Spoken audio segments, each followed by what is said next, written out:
विद्या येई घमघम. हे जरा थोडंसं आता इतिहास जमा होण्याच्या मार्गावर आहे, कारण शासनानं जो नवीन नियम आणलेला आहे त्यानुसार शाळेमध्ये किंवा कॉलेजेसमध्ये विद्यार्थ्यांना शारीरिक किंवा मानसिक म्हणजे ज्यामध्ये अपमान होईल अशा प्रकारच्या शिक्षा देण्यास पूर्णपणे प्रतिबंध लावलेला आहे. आता हे कितपत योग्य आहे, अयोग्य आहे? काय योग्य आहे तर सगळ्यात महत्त्वाचं, अशा प्रकारे शिक्षकांनी शारीरिक शिक्षा ॲक्च्युली करूच नये हे अपेक्षित आहे.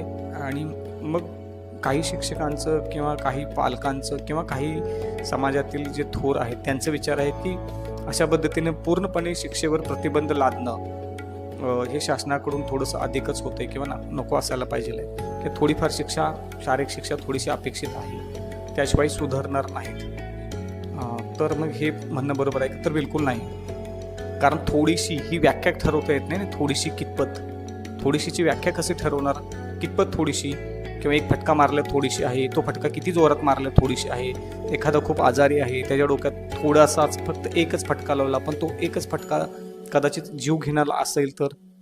त्यामुळं शासनाचं अत्यंत योग्य पाऊल माझ्या दृष्टीनं की विद्यार्थ्यांना, कारण मी एक आता कॉलेजवर प्राध्यापक आहे त्यामुळे मला माहीत आहे विद्यार्थ्यांना अशा प्रकारचं शिक्षा देणं, मारहाण करणं म्हणजे अत्यंत, आणि मी त्याचं समर्थन कधीच करत नाही, कॉलेजमध्ये पण नाही आणि मी करणार पण नाही. कारण विद्यार्थ्यांच्या दृष्टीनं महत्त्वाचं आहे की त्यांना योग्य पद्धतीने वाढवणं. आता मारणं हा काय पर्याय विद्यार्थ्यांचा म्हणजे शिक्षकांच्या दृष्टीनं असू शकत नाही. आणि मानसिकदृष्ट्या मग अपमान करणं किंवा त्याला अपमान होईल, जाणीवपूर्वक त्याचा अपमान होईल, त्याला त्याच्याबरोबर भेदभाव करणं, या सर्वच गोष्टी शासनानं नवीन आलेल्या कायद्याप्रमाणे किंवा नवीन आलेला जो GR आहे त्याप्रमाणे बंदी आणलेली आहे. तर हे अत्यंत म्हणजे एक चांगलं पाऊल मला नेहमी जाणवणारी गोष्ट. कारण काही काही शिक्षक आहेत मी बघितलेले आहेत आणि काही मी आता माझे शैक्षणिक किंवा एक टीचर्स या कालावधीत एक टीचर्स म्हणून काम करताना की काही शिक्षक खूप अमानुषपणे मारतात, खूप विचित्रपणे त्यांच्याशी डील करतात, बोलतात, कारण त्यांच्या घरातली काही टेन्शन्स असतात.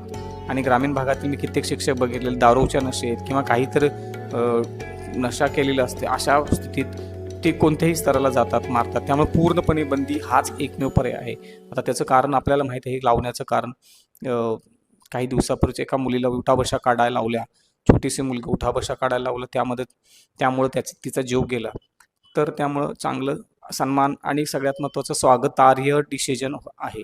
आता त्याबद्दल सगळ्यांची किंवा इतरांची मतांतर वेगवेगळे असू शकतील पण माझ्या दृष्टीने हे योग्य पाऊल आणि यासाठी शासनाचं अभिनंदन. धन्यवाद.